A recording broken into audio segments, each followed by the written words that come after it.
Hola gente, ¿cómo están? Yo espero que bien. Hoy vamos a tener nuestra primera clase que es a respecto de los síndromes respiratorios. En mi punto de vista, es una de las clases principales y fundamentales que generalmente se preguntan en el oral. Yo traté de resumir al máximo la clase, dejar lo más sencillo posible, pero hay algunas partecitas ahí que tenemos que sí o sí memorizar y repassar muitas das vezes para quedar acá dentro. Vamos começar então. Como eu dije, tratei de resumir ao máximo a classe, gente. Tratei. Sí, é uma classe que, em meu ponto de vista, fundamental. Generalmente, vêm perguntas de acá. Muitas das perguntas estão nessa classe e muito de essa classe vai ser útil para depois, para aprendermos outras coisas. Antes de começar com a classe, eu queria aclarar, agregar uma cosita. Para quem nunca tuvo clase conmigo, ¿sí? Yo pongo los tips, o sea, las mnemotécnicas y todo, como por ejemplo ustedes pueden ver acá. En el punto 1D tenemos ahí el tórax en la inspección. Bueno, yo creé una mnemotécnica que acá en Brasil, raft, son esas piraguas que descienden los ríos llenos de piedra.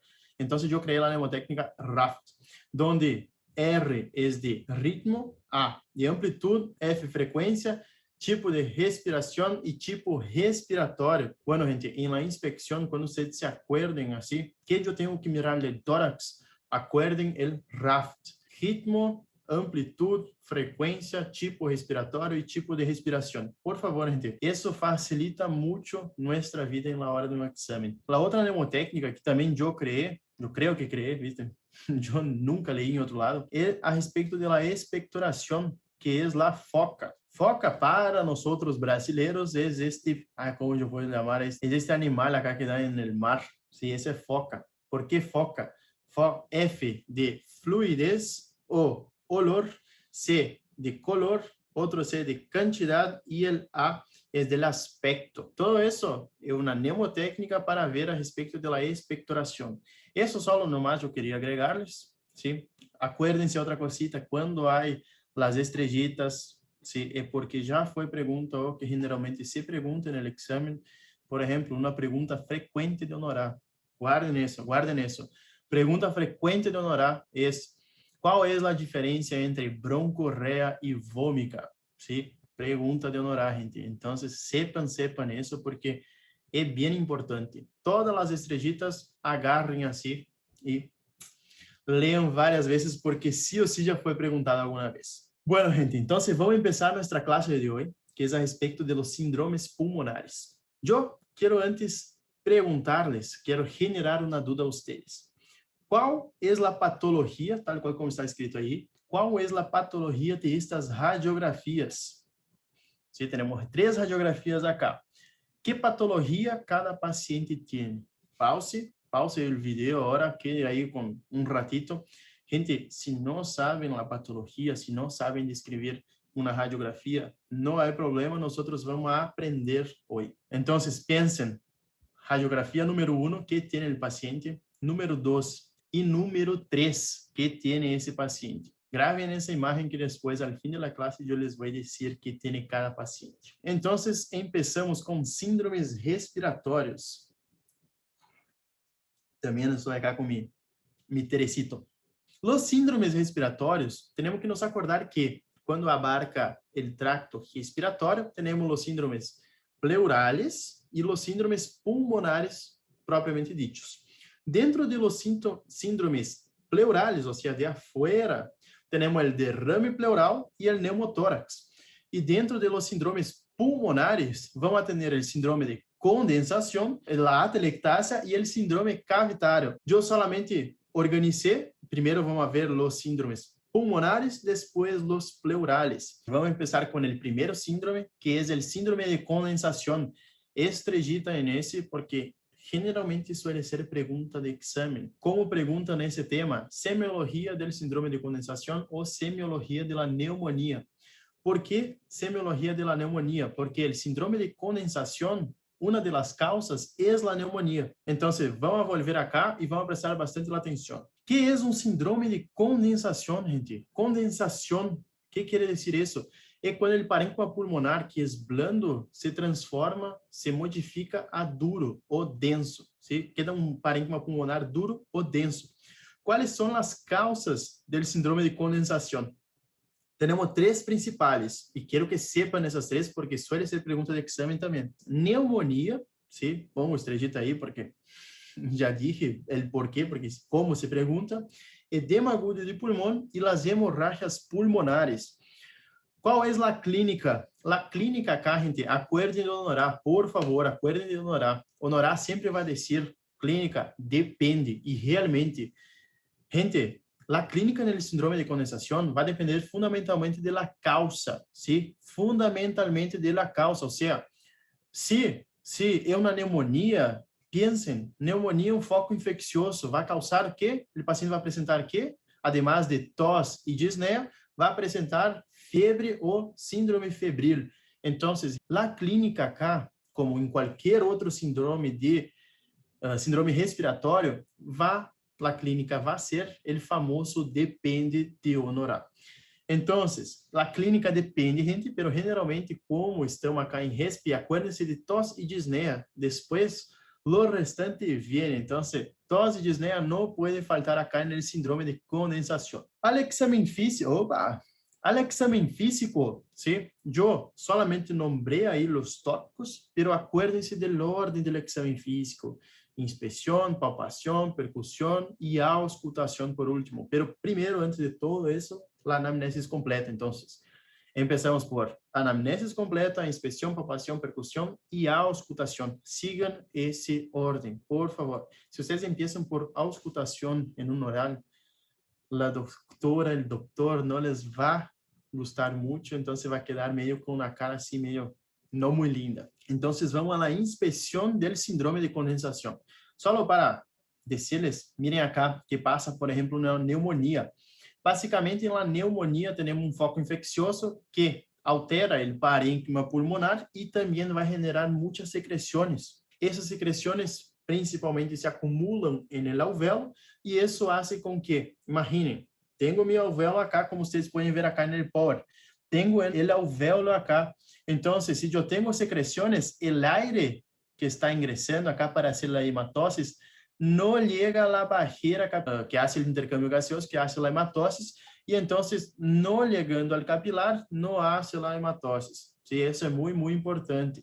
En la neumonía vamos a ver que, por ejemplo, cuando tenemos un síndrome neumónico, ese paciente puede presentar, dependiendo de la gravedad, puede presentar una disminución de la presión arterial de oxígeno, pero eso dejamos para después. Entonces, gente, en el examen físico, en la inspección, acá, tanto en síndrome de condensación y en cualquier síndrome respiratório, acuérdense de semio, inspección, palpación, percusión, auscultación, y la inspección de generalmente a disminución de la amplitud del hemitórax afectado. Acuérdense que debemos palpar en el tórax, de arriba hacia abajo. A mí me gusta así, ¿sí? Arriba, ¿qué tenemos que palpar? Cara no palpamos, pero hay una cosita acá que palpamos en el cuello, que es la tráquea. Puede ser bimanual o monomanual. Generalmente se utiliza la palpación bimanual de la tráquea. Pero acá en ese caso, en el síndrome de condensación, la tráquea va a estar centralizada, o sea, no va a estar desviada a ningún lado. Bueno, después de la tráquea, que nosotros vamos a palpar? Vamos a hacer la palpación de la expansión de bases, vértices y también podemos hacer la expansión en la región anterior del tórax. Podemos hacer también qué va a haber en la expansión de bases, vértices y la porción anterior del tórax. Va a haber una disminución de la expansión del lado afectado. ¿Y qué va a haber?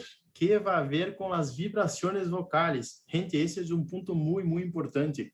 Las vibraciones vocales van a estar aumentadas. El síndrome de condensación es el único que da vibraciones vocales aumentadas.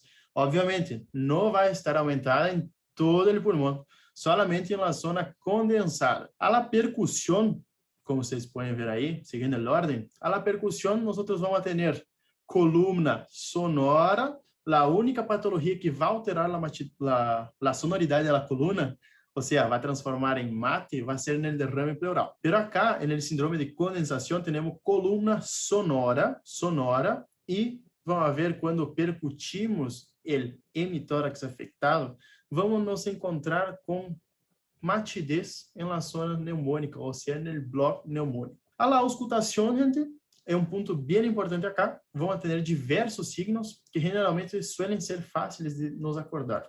Vamos ter soplo tubário, pectoriloquia áfona, pectoriloquia áfona.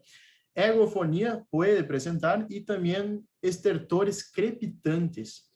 Quando eu rendi segunda era, me perguntou, segunda era, obviamente, e não é primeira, pero me perguntou que são os estertores crepitantes. Miguel me hizo essa pergunta. Gente, estertores crepitantes, acuérdense, temos crepitantes secos e úmidos. Estertores úmidos e secos.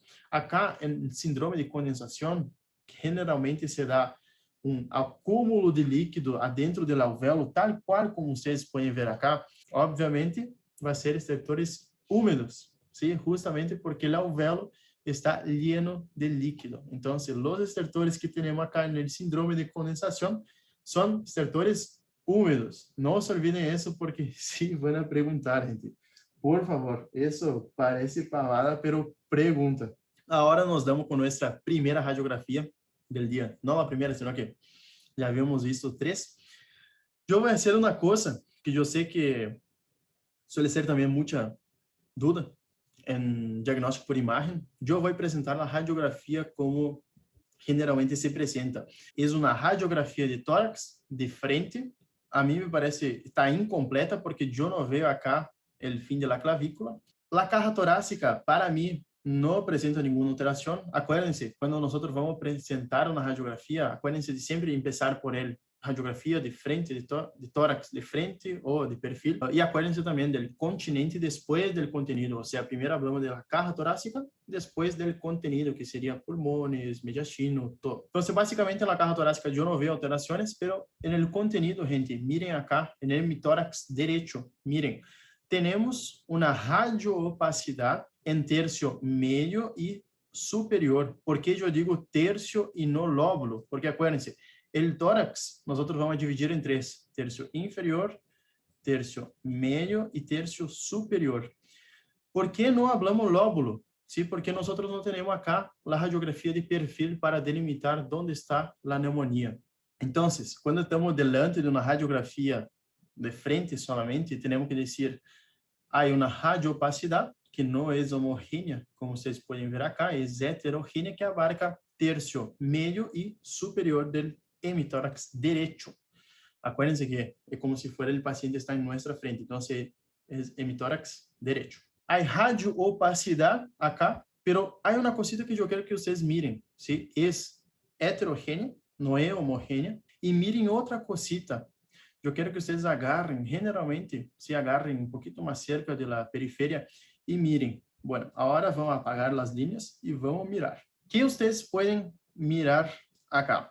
Vocês veem que há como se fuera a divisão de los brônquios. Isso se dá justamente porque em uma pneumonia, isso é o broncograma aéreo. Esse se dá porque na pneumonia não é que llena os brônquios e bronquíolos, é que llena solamente os alvéolos. Isso é o que passa acá. Não é solamente os alvéolos, pero o que mais llena são os alvéolos.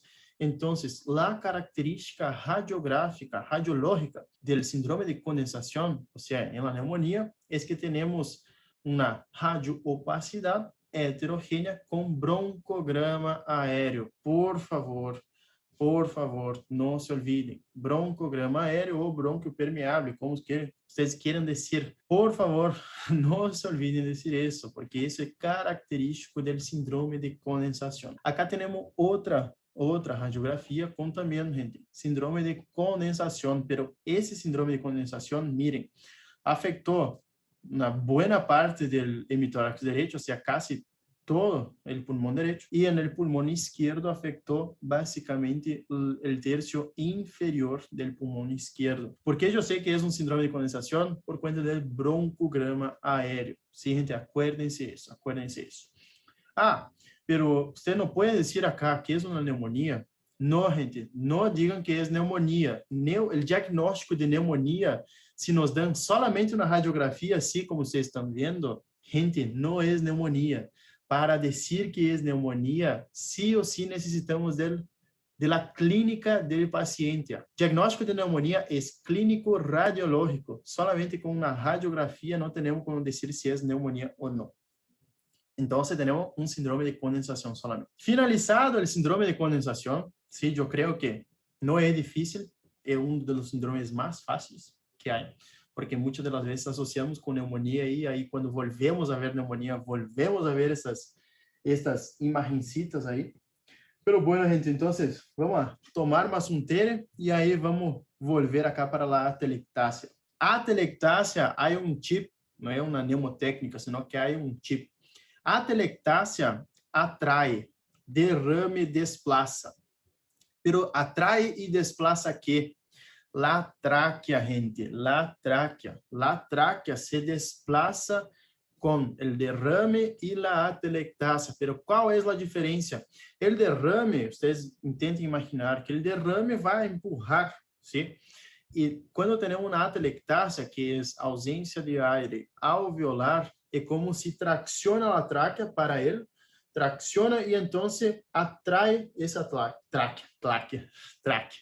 Então, a atelectasia atrai, derrame desplaça. E qual é a definição de atelectasia? É basicamente ausência de aire alveolar, seja ela por uma obstrução intrínseca ou extrínseca. Quando eu digo intrínseca, me refiro a isso. Obstrução intrínseca é qualquer patologia que causa uma obstrução bronquial, seja ela um tumor, secreções, aspiração de corpo estranho. Por exemplo, em los niños, gente, suele ser frecuente quando se aspira uma moneda, não muito frequente, mas pode passar. Se dão a sorte que não obstruja a tráquea, se obstruem solamente um bronco fuente ou um brônquio,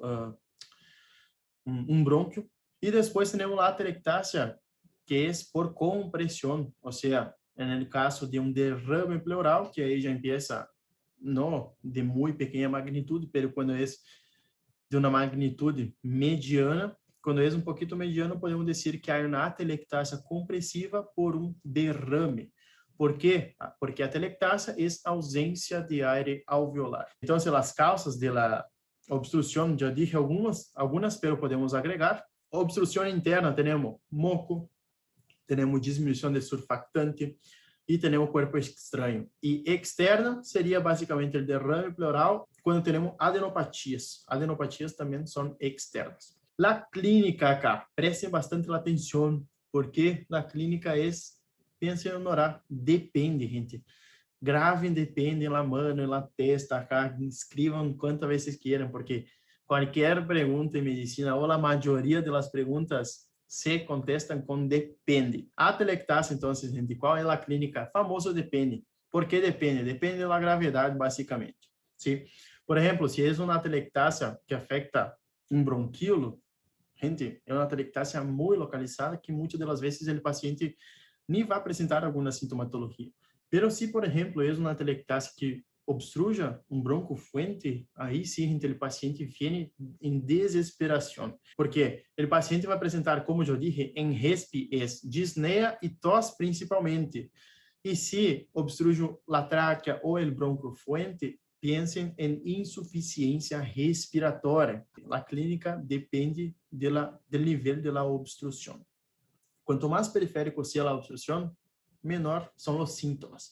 E quanto mais cerca da tráquea e broncofuente é, maior vai ser os sintomas. E acuérdense, a sintomatologia fundamentalmente vai ser por la insuficiência respiratória que esse paciente vai ter. O exame físico também vai depender, mas generalmente, a la inspeção, nós vamos ter diminuição da amplitude dos movimentos respiratórios, a la palpação, diminuição la tráquea vai estar, antes que eu me olvide, porque há ordem, gente. Há ordem, memorize em ordem que vocês não se vão arrepender. La tráquea, se a atelectasia atrai, ou seja, vai estar, dependendo da gravidade, vai estar desplazada ipsilateral, ou seja, para o mesmo lado. Depois, a la palpação, todavía palpamos a tráquea, depois tórax, as bases e vértices vão estar, a expansão de bases e vértices vai estar diminuída do lado afetado e as vibrações vocais vão estar também diminuídas. A coluna vai ser sempre sonora, a percussão vai depender, por exemplo, guardem uma coisa, quando é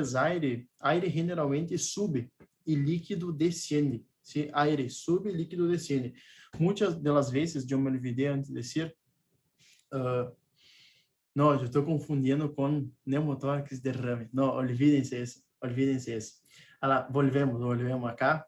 Sí, a la percusión, gente, que ese paciente va a tener a la percusión, va a tener columna sonora y puede haber también, acuérdense que a la percusión también enviamos la excursión diafragmática.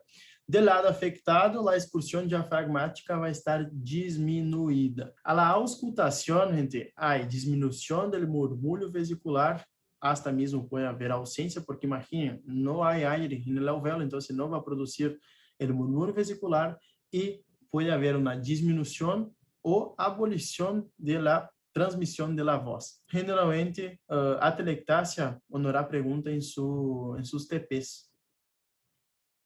Acá temos uma radiografia de um paciente com atelectasia. Como nós sabemos que esse paciente está com atelectasia e não é, por exemplo, um derrame pleural? Radiografia de tórax, de frente, está incompleta porque eu não vejo acá a articulação acrômico-clavicular. Mas, basicamente, vamos ao que interessa. Mirem acá, sim, e prestem bastante atenção. O que eu vejo de distinto nessa radiografia?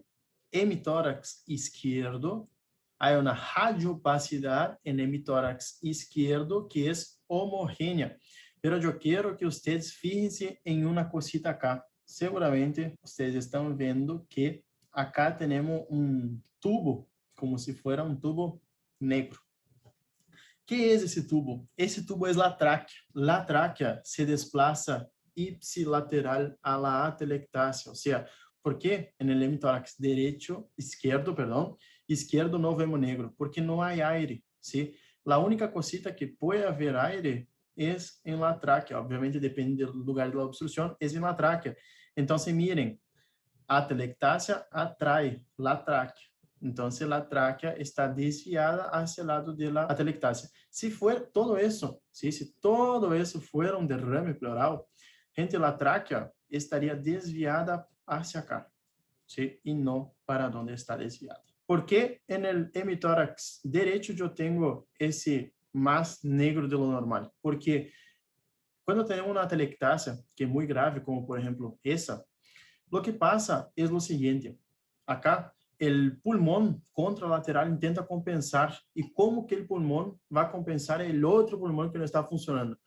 Expandindo y retraindo más. O sea, acá tenemos un pulmón hiperinsuflado por cuenta que intenta compensar el otro pulmón que está afectado. Acá tenemos otra imagen, sí, otra radiografía de una atelectasia. Acá sí, hay las flechitas ahí marcando la tráquea. Pero básicamente yo quiero que ustedes presten mucha atención en eso. Gente, acá es un poquito más heterogéneo, pero cuando nosotros tenemos como esa radiografía casi homogéneo, ¿sí? Puede ser diagnosticado como heterogéneo, puede, por cuenta de eso que está un poquito más negro. Radiografía, donde yo tengo radio opacidad, ¿sí? En casi todo el hemitórax, o si yo tengo, por ejemplo, radiopacidad en un lóbulo y yo no veo broncograma aéreo, y yo veo la tráquea desplazada hacia el mismo lado de la afectación, yo tengo que sí o sí pensar en una atelectasia. Miren acá, la misma cosa, ¿sí? Hemitórax izquierdo del paciente afectado y acá podemos ver la tráquea del paciente desplazada hacia el mismo lado. Hasta acá yo creo que está todo bien, entonces ahora vamos a pasar para el próximo síndrome, que es el síndrome cavitario. Gente, vamos a respirar un poquito, ¿sí? Desestressar. Si ustedes tienen alguna duda, por favor, me envíen un mensajito. Por favor, gente, no piensen 2 veces. Pregunten cualquier cosa por más pavada que ustedes creen que es. Entonces, me pregunten, gente. Yo no tengo ningún drama de contestarles. Y ahora vamos a pasar al otro síndrome, que es el síndrome cavitario. En mi ver, síndrome de condensación y atelectasia, de los dos, ¿cuál es el que más se preguntó? Es el síndrome de condensación, justamente por la neumonía, que es una patología muy frecuente. Ahora vamos a pasar al próximo síndrome, que es el síndrome, todavía estamos en los síndromes respiratorios, síndrome cavitario, que es una cavidad. Sí, síndrome cavitario, en realidad, es cuando hay una cavidad en el tejido pulmonar. Hay formación de cavidades en el tejido pulmonar. Generalmente, lo que pasa es lo siguiente. Vocês vão ver que em pneumonias, muitas das vezes temos infecções por exemplo, Klebsiella, Staphylococcus aureus, que são infecções muito graves que muitas das vezes causam focos supurativos e causam necrose do parênquima pulmonar. Muitas das vezes esses micro-organismos são muito assim malos, muito fortes, e então se afetam uma região do pulmão, causando uma necrose desse parênquima pulmonar que está passando, e isso vai ser uma cavidade, porque uma cavidade, o síndrome cavitário acá, generalmente suele ser secundário a uma eliminação dos focos supurados, ou seja, vino a bactéria, isso é uma merda aí, o organismo intenta conter essa injúria pulmonar, então se causa uma cavidade aí para impossibilitar que traslade a outras partes do pulmão. Então, síndrome cavitário se dá generalmente por evacuação de focos supurados, ou hasta mesmo por conta de necroses ou evacuação de quistes. Já vou lhes mostrar um quiste, por exemplo, um quiste pulmonar, que suele ser pergunta aí de Gomes Sierra, e também suele perguntar ao Norá em seus TPs. Quais são as causas do síndrome cavitário, gente? A causa que não podemos olvidar é a tuberculose. ¿Sí? Outra causa também são, por exemplo, os abscessos pulmonares, são as parasitoses, que acá sim entraria a hidatidose e as amebiases. E depois temos as embólias sépticas, que as embólias sépticas, muitas das vezes, estão dadas por los Staphylo aureus. Gente, isso quando vão a dizer síndrome cavitária, não necessitam dizer os germes, senão que só agreguem aí para saber. Por exemplo, Staphylo aureus e Klebsiella pneumoniae.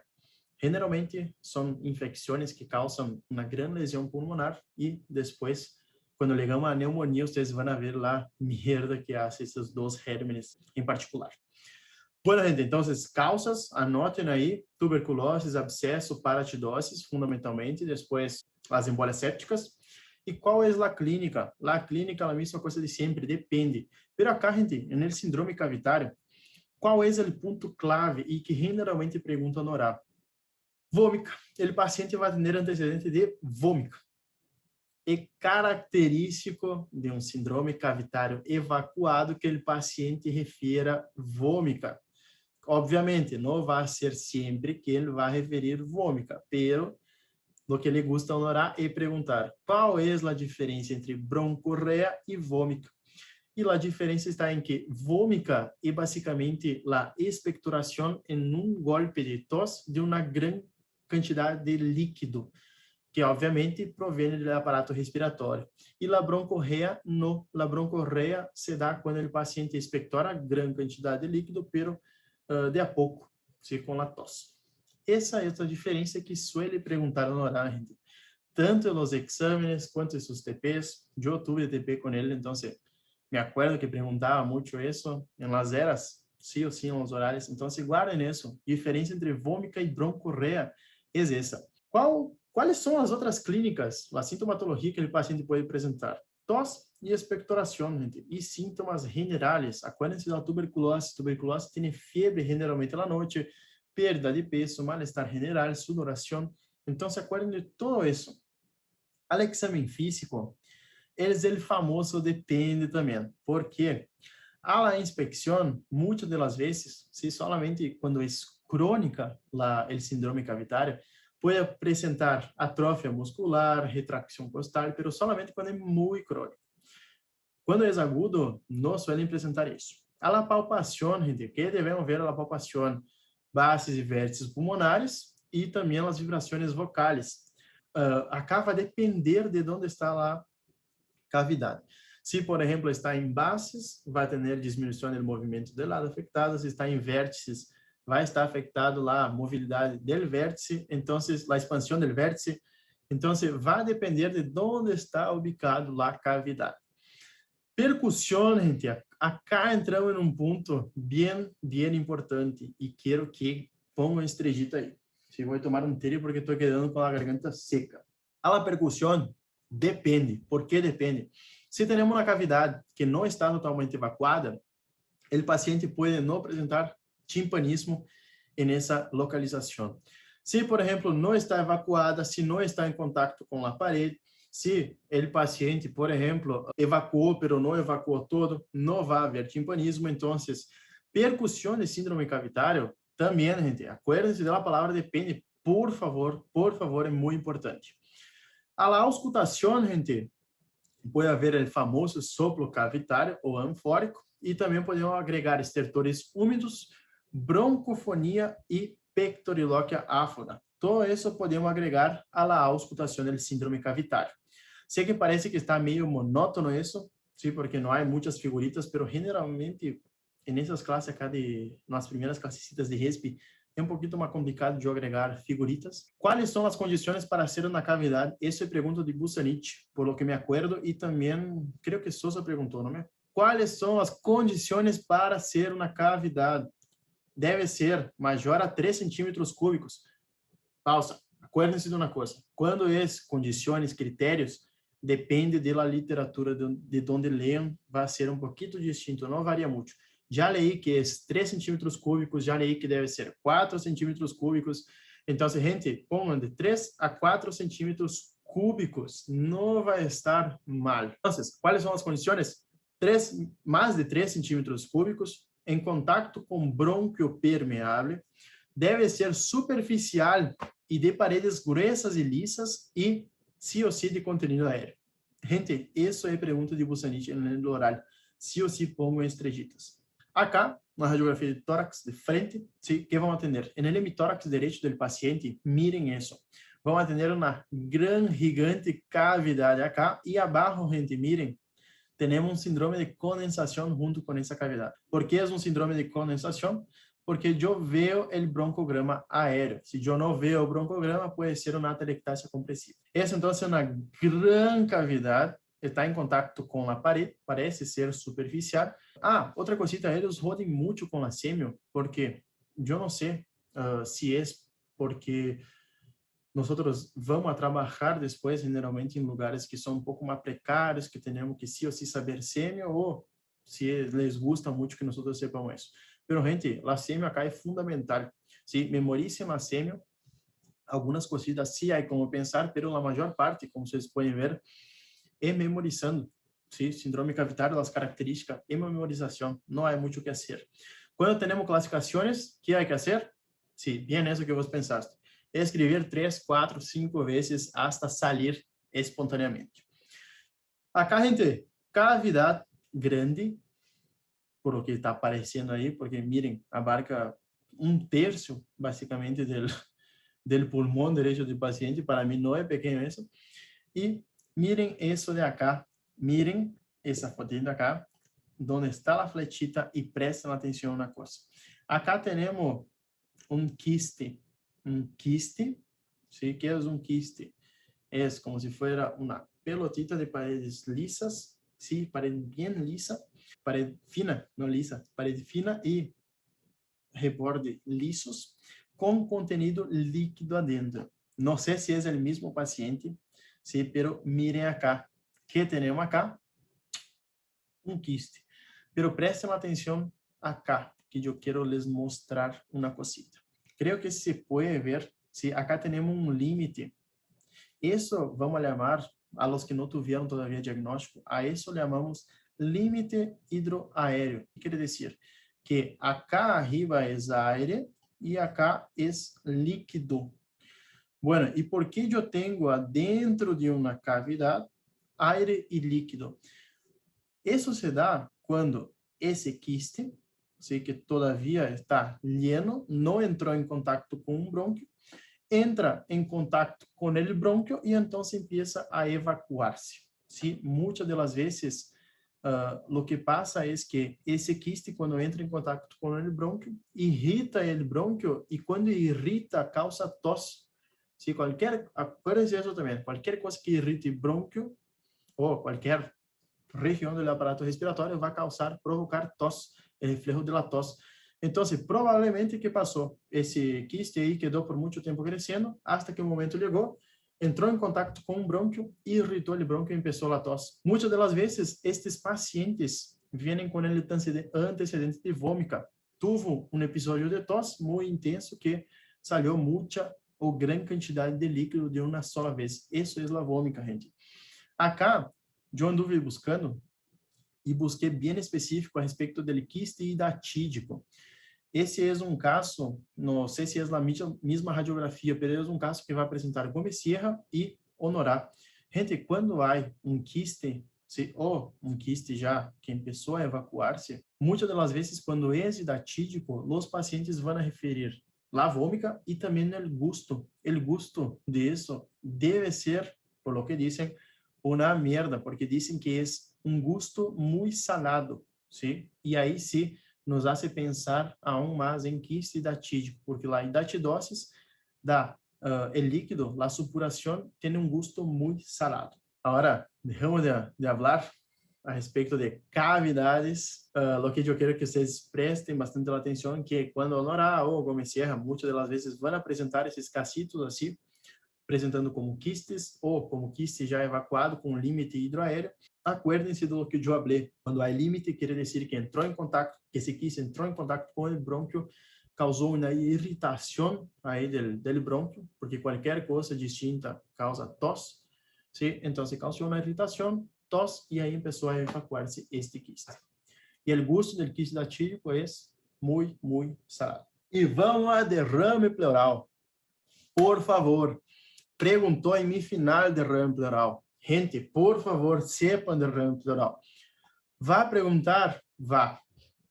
Se ou se alguém de vocês que estão vendo na classe vá perguntar derrame pleural, gente. Isso podem escrever.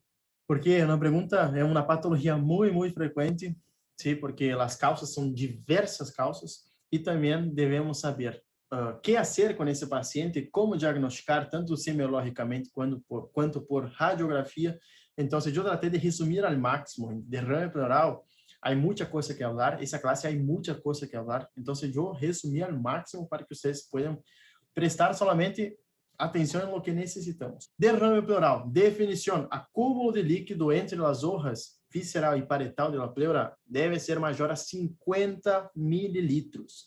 Sim, então, como vocês podem ver, acá temos o espaço pleural e quando temos líquido entre esse espaço virtual que temos aí, temos um derrame pleural. La clínica, prestem bastante atenção, isso é pergunta de exame, sim? Honorar, le gusta também perguntar muito. La clínica depende, gente, gravem essa palavra.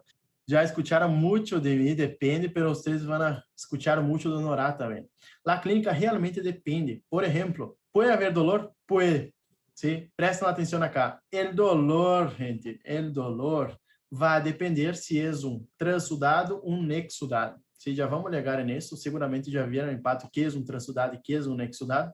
Eu costumo associar exudado a patologias inflamatórias e infecciosas e costumo associar transudado com patologias que alterem a pressão hidrostática capilar, ou seja, tanto pressão hidrostática quanto pressão oncótica ou coloidosmótica del vaso sanguíneo.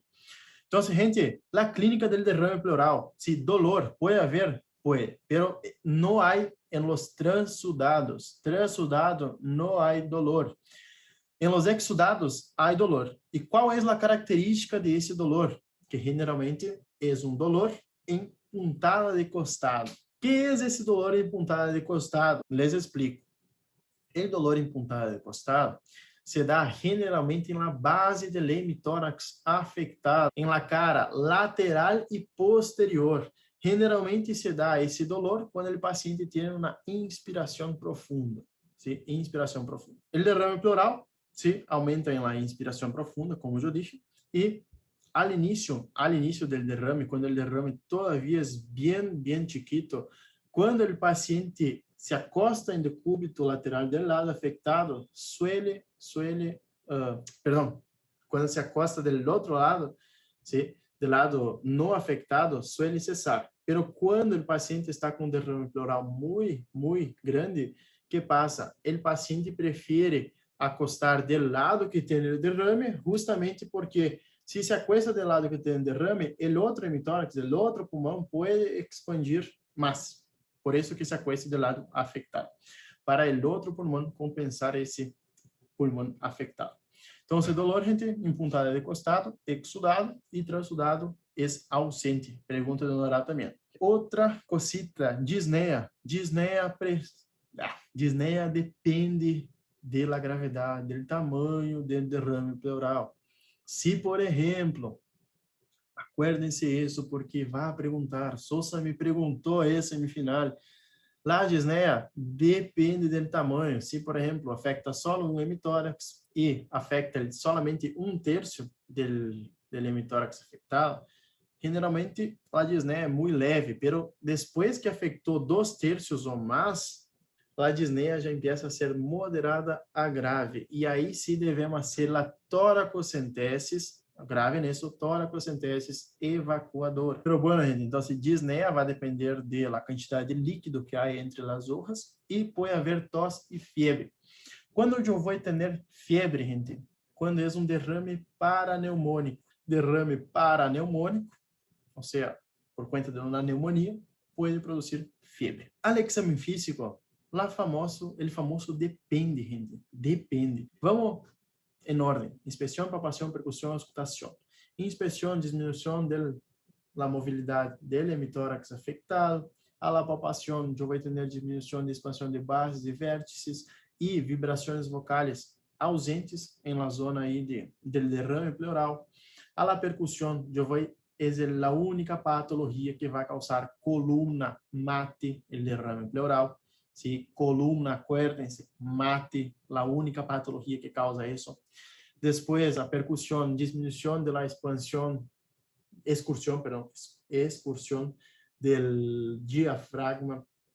Después, imagínate, acá tenemos un derrame pleural. Cuanto más grande crece, más comprime el pulmón y entonces el pulmón queda como si fuera un balón. Então, abaixo temos matidez e arriba pode haver hipersonoridade ou hasta mesmo timpanismo, pero, gente, depende. Se pode haver isso, por conta dessa compressão que o líquido faz. Depois, a auscultação que vamos ter acá. Vamos ter abolição do murmúrio vesicular, ¿sí? E o famoso soplo pleurítico ENE, ¿sí? Famoso soplo pleurítico ENE. Depois, gente, como nós outros, então, sem radiografia, como nós outros vamos a diagnosticar um derrame pleural a partir da semiologia. E acuérdense, coluna, mate e la matidez, como é líquido, é desplazável. Grave nisso porque já vou explicar o porquê é importante saber. Como vamos estudar um paciente com derrame pleural? Primeiro, radiografia de frente e perfil, gente. Por que se pide o par radiográfico? Se pide justamente porque quando o paciente apresenta dolor em puntada de costado, generalmente o derrame pleural suele ser pequeno e muitas das vezes, somente na radiografia de frente, nós outros não conseguimos delimitar, já que lá de perfil vai aparecer o ponto mais inferior do pulmão, ou seja, há um ângulo bem agudo aí na parede posterior do tórax. Gente, basicamente o que há que se pedir é radiografia de frente e perfil, se o par radiográfico, podemos pedir um laboratório de rotina. Depois, se pode pedir, se sospechamos que há um derrame muito pequeno, se pode pedir uma ecografia de tórax. Gente, ecografia, a única indicação ecografia em pulmão, em respiratório que temos a ser radiografia, é quando temos derrame pleural muito chiquito, ¿sí? Para sacar essa dúvida nossa.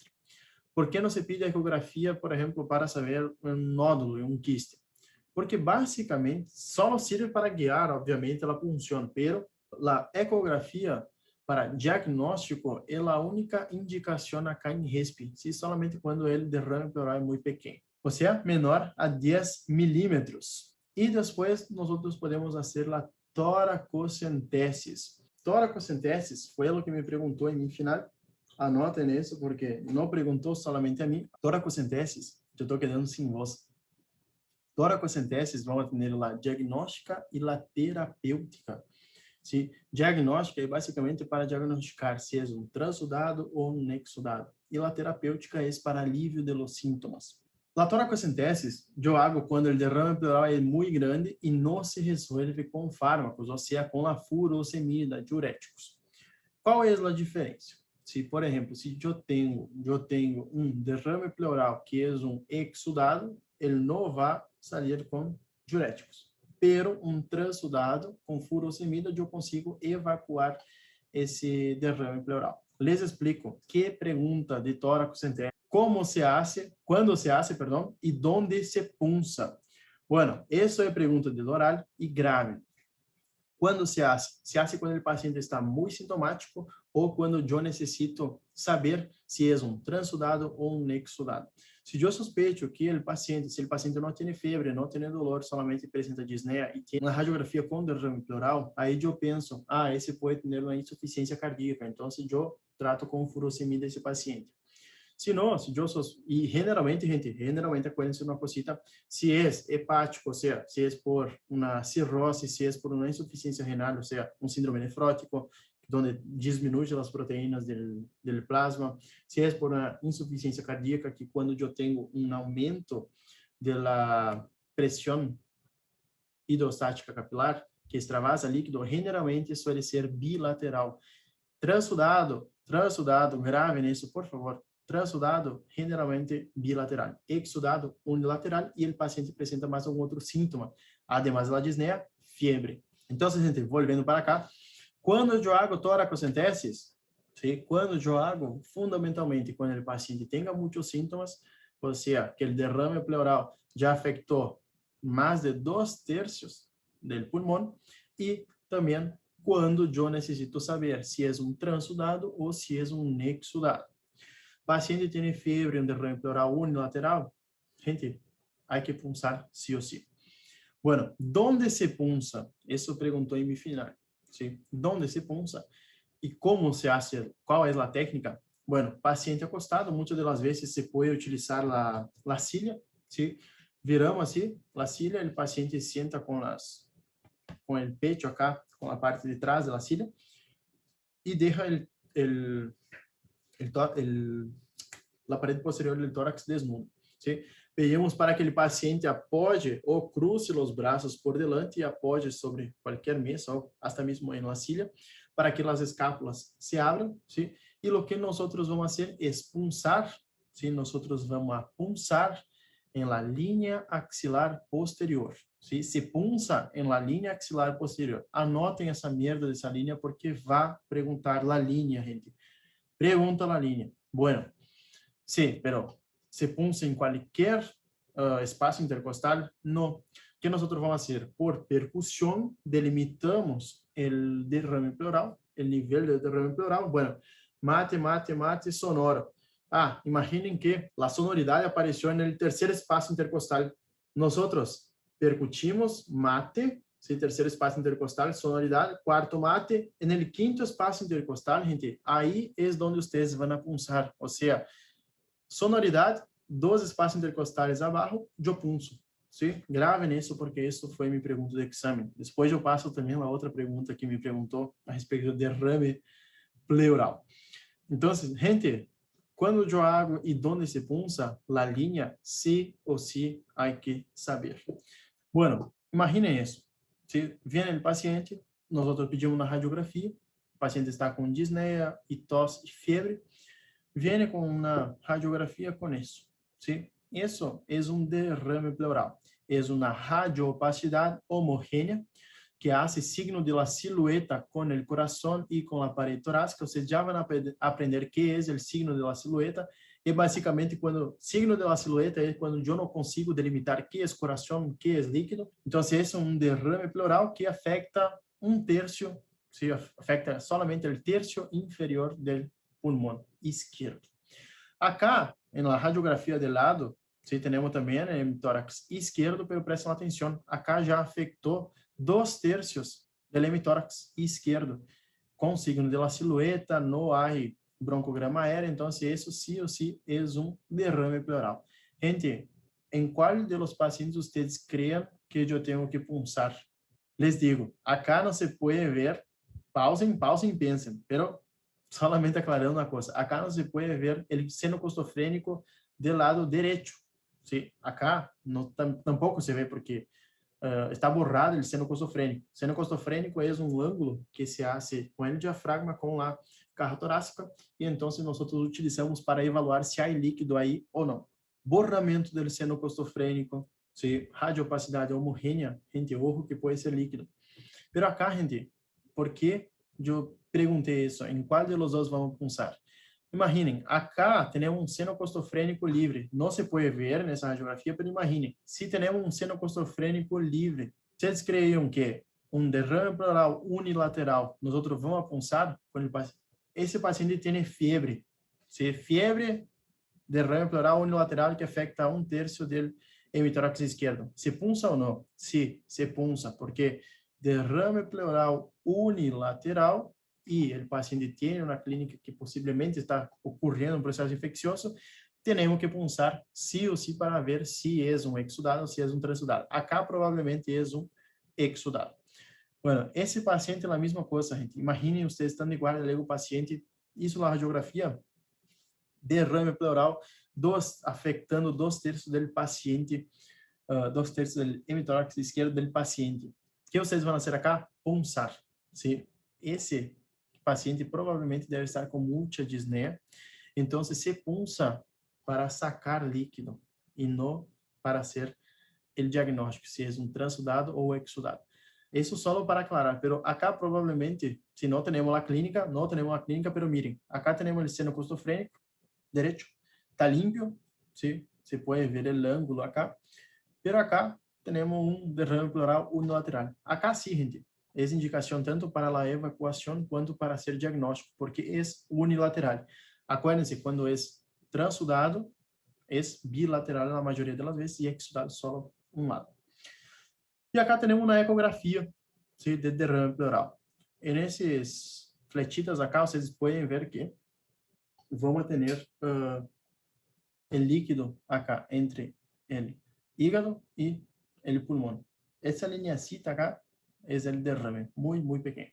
Acá, gente, por favor, não se punza, porque há muito risco de produzir, de perforar o pulmão. Então, derrame pleural muito pequeno, não se punza nem para saber se é exudado ou transudado. Seguimos. Quando punzamos, o que devemos ver quando punzamos esse paciente? O paciente vem com derrame pleural, hacemos uma toracocentesis, que é importante acá, mirar o aspecto do líquido. Se é um líquido claro,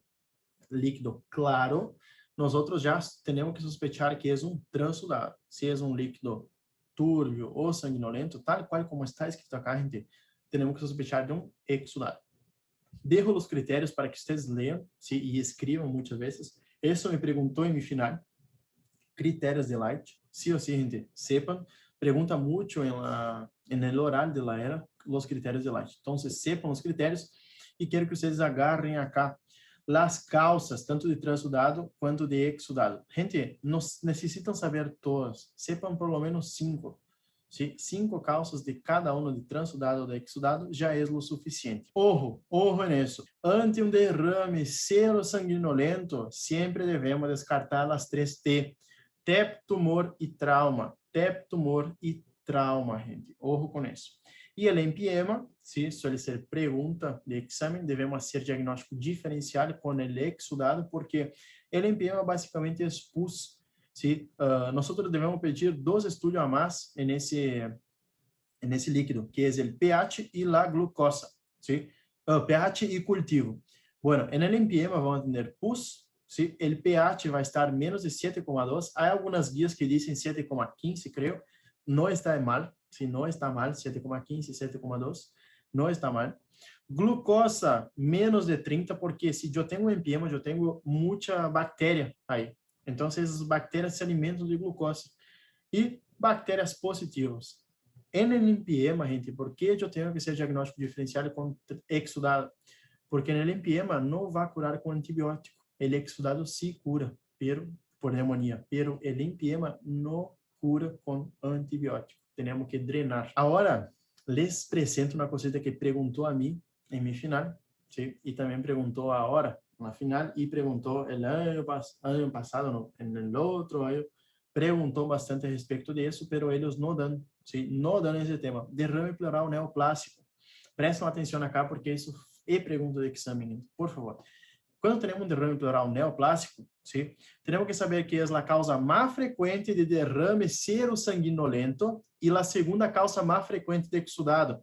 Derrame neoplásico é a causa mais frequente de derrame serosanguinolento e a segunda causa mais frequente de exudado. O tratamento é basicamente tratar o câncer, se ressecar. Se hace o tratamento se o derrame pleural causa uma disneia intensa, aí temos que fazer a evacuação. Ojo com isso. Se o paciente necessita de múltiples toracocentese, ou seja, hicimos a toracocentese evacuadora hoje, dentro de 72 horas o paciente vuelve com disneia e com líquido, com derrame pleural, gente, é indicação de fazer a pleurodesis química, ¿sí? Que se hace com talco ou bleomicina quirúrgicamente, se não me falha a memória, se hace intraquirúrgicamente. Derrame pleural neoplásico, sepan que se trata com pleurodesis química, com talco ou bleomicina. Isso perguntou em mi final, põe estrellita nisso. E eles não dão isso, gente. Não dão o tratamento. Simplesmente tem que buscar. Bueno, gente, vamos a tomar mais um té acá, ¿sí? Quédense tranquilos. Eu creio que a classe vai ser bem útil a todos vocês. Parece bastante coisa, pero, gente, não é. Generalmente, vocês vão ver que é inspeção, palpação, percussão, escutação, basicamente. Há algumas características que há que saber e outras não. Então, vamos ao próximo tema, ao próximo síndrome. Vamos respirar um pouquinho, vamos despejar, relajar. Sim. Se vocês têm qualquer dúvida, pausem o vídeo, vuelvan, miren de vuelta, não passem ao próximo tema sem por lo menos ter uma base, gente. Outra cosita, acuérdense de fazer os repassos, ¿sí? Provavelmente vocês vão escuchar el martes a la manhã, escutam a classe, completem seus PDFs, a la noite hagam um repasso, miércoles de vuelta repasso, estudem outra classe, repasso, sempre assim, gente, por favor. É muito pouco conteúdo essa primeira era, então se pido que, se vocês querem aprovar, sigam meus conselhos. Vamos ao pneumotórax. Que é pneumotórax? Pneumotórax é quando temos aire, sim, presença de aire, a la cavidade pleural. Outra coisita que pergunta que também não dão a nós outras são os grados de pneumotórax, porque o tratamento vai depender do grado de pneumotórax. O que passa? Adentro do nosso tórax temos pressão negativa. Essa pressão negativa justamente se dá para que a pressão está menor que no aire ambiente, então seja mais fácil de inspirar, de entrar o aire por la via aérea superior e chegar ao alvéolo para fazer a hematose. Pero basicamente, como temos pressão negativa, se pinchamos aí, se rompemos a pleura e hacemos contato direto com o exterior, se perde essa pressão negativa, ingressa muito aire, tal qual como vocês podem ver acá nesse GIF, está ingressando aire e isso faz uma compressão no pulmão. E isso vamos chamar de pneumotórax. É aire em la cavidade pleural que pode comprimir o pulmão. Quais são os grados, gente? Os grados vão depender da quantidade de aire e, fundamentalmente, ¿sí? Depende de quanto comprimiu o pulmão. Sí, temos grado 1, 2 e 3.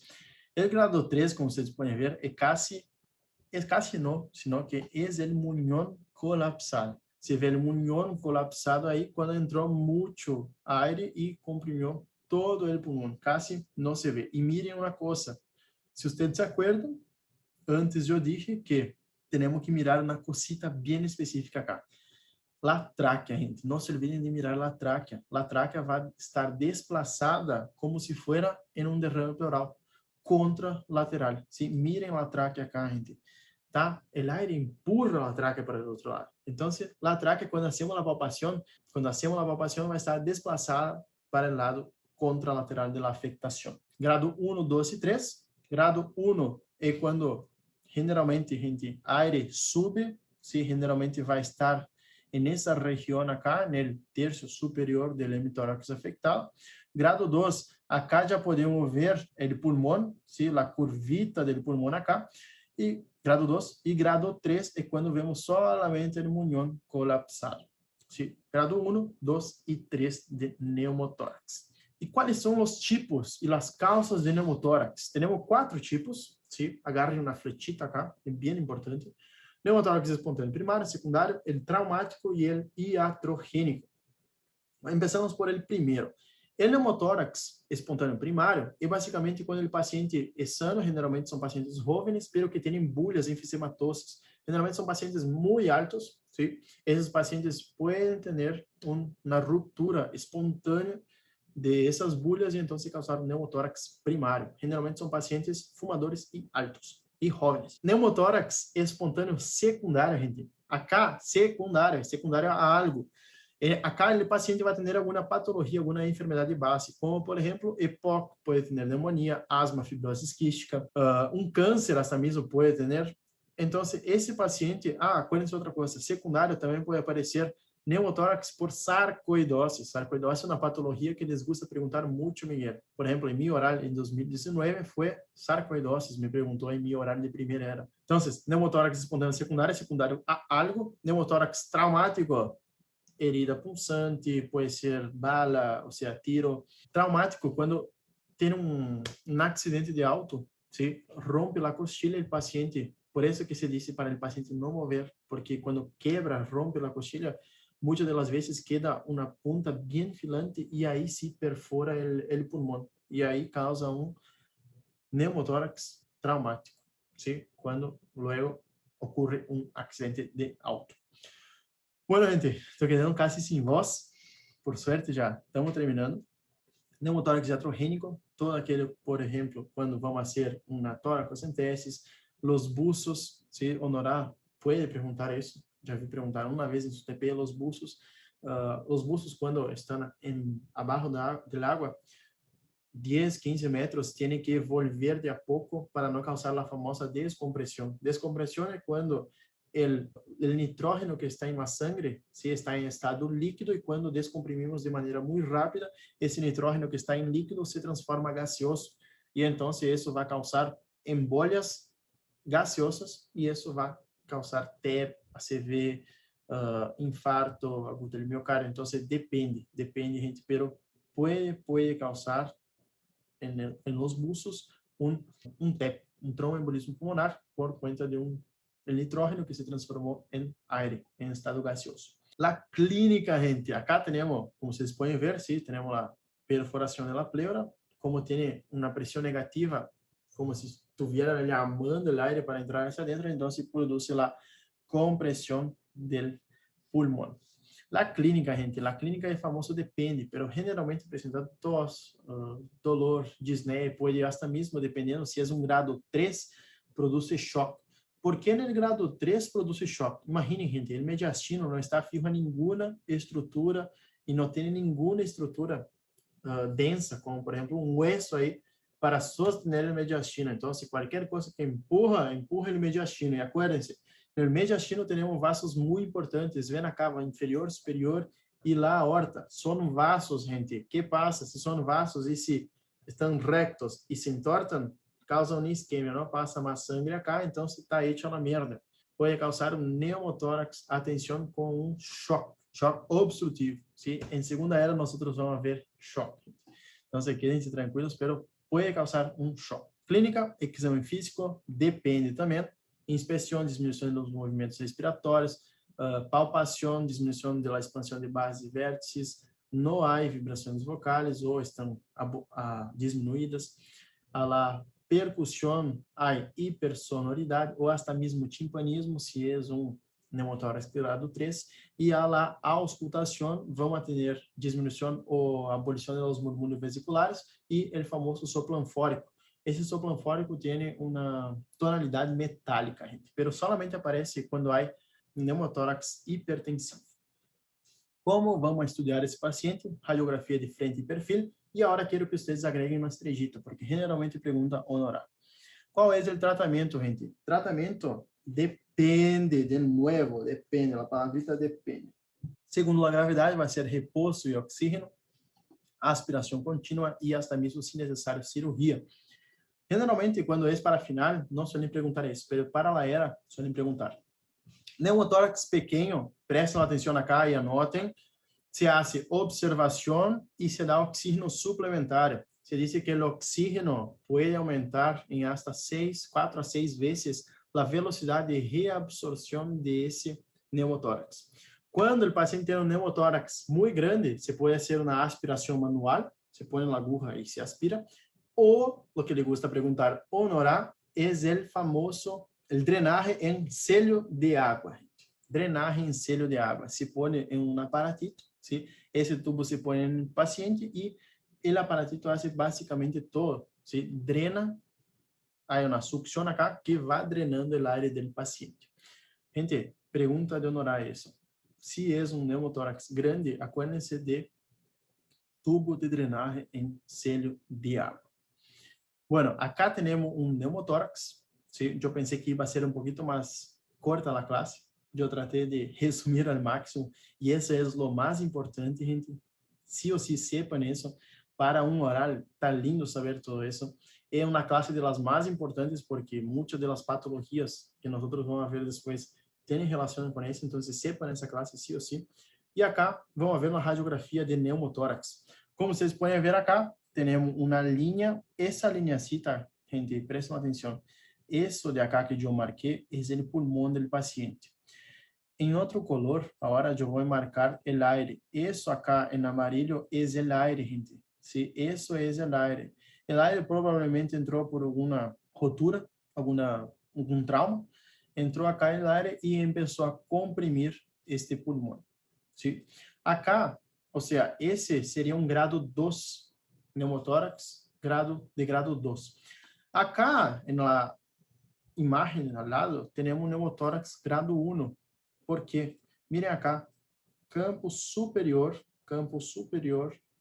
del hemitórax esquerdo. Acuérdense, aire sube, líquido baja. Por isso que no derrame pleural vão haver líquido em las bases e no neumotórax vão haver líquido no terço superior del tórax. Muito importante, gente. Neumotórax grado 1, ¿sí? Não é um neumotórax importante. Importante não, será que não é um neumotórax muito jodido. ¿Se acuerdan de las radiografías? ¿Sí? Ahora vamos a pensar entre nosotros que vimos ahí casi todos los síndromes. ¿Sí? Si usted tiene alguna duda, pause el video, vuelve. Y bueno, gente, las radiografías que yo mostré en el inicio, ¿se acuerdan? Bueno, vamos a la primera. Yo no voy a decir, piensen, es bien eso que vos está pensando. ¿Qué es eso, gente? ¿Qué es eso? Es un síndrome cavitar.